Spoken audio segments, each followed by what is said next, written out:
Shalom Bapak Ibu Saudara yang terkasih.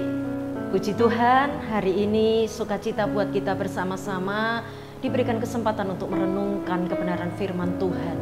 Renungan kita hari ini, kita akan bersama-sama belajar dengan satu judul, mengalami pembaharuan akal budi. Memang dahulu kamu adalah kegelapan, tetapi sekarang kamu adalah terang di dalam Tuhan. Sebab itu, hiduplah sebagai anak-anak terang. Karena terang hanya berbuahkan kebaikan dan keadilan dan kebenaran. Terdapat di dalam Efesus pasal yang kelima, ayat yang ke-8 sampai ayat yang ke-9. Saul adalah contoh seseorang yang mempunyai karunia, tetapi memiliki karakter yang buruk. Sehingga akhirnya Saul disingkirkan dan Tuhan menggantikannya dengan Daud, seorang pribadi yang berkenan bagi Tuhan. Karakter merupakan suatu hal yang penting dalam kehidupan manusia, karena karakter yang buruk dapat menimbulkan keributan, iri hati, dan menggelisahkan hati orang lain. Karakter yang buruk dapat merusak pekerjaan Tuhan dan juga dapat melenyapkan karunia yang Tuhan berikan kepada manusia. Sebaliknya, karakter yang baik dapat memelihara semua karunia yang sudah diberikan Tuhan kepada seseorang.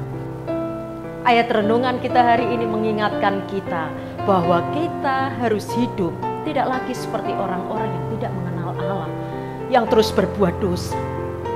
Sebagai anak-anak terang, kita harus beribadah kepada Allah dengan penuh kesadaran dan dengan akal sehat.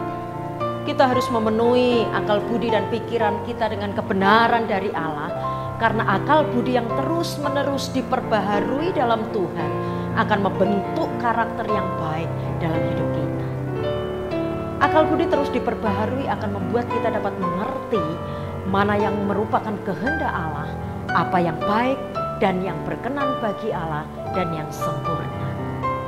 Sebagai anak-anak terang, kita harus mengalami pembaharuan akal budi di dalam Tuhan. Dalam perjanjian lama dikisahkan ketika firman Tuhan datang kepada Abraham dan Abraham mempercayainya. Disitulah kesempatan pikiran Abraham diperbaharui, sehingga Abraham berkenan di hati Tuhan. Inilah momen perubahan dalam hidup Abraham yang membuat ia setiap hari hidup dalam firman Tuhan dan menaruh kepercayaannya kepada Tuhan.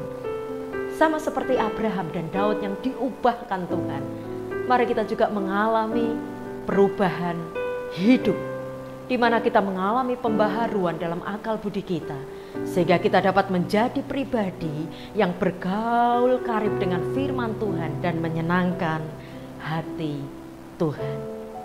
Puji Tuhan. Tuhan memberkati.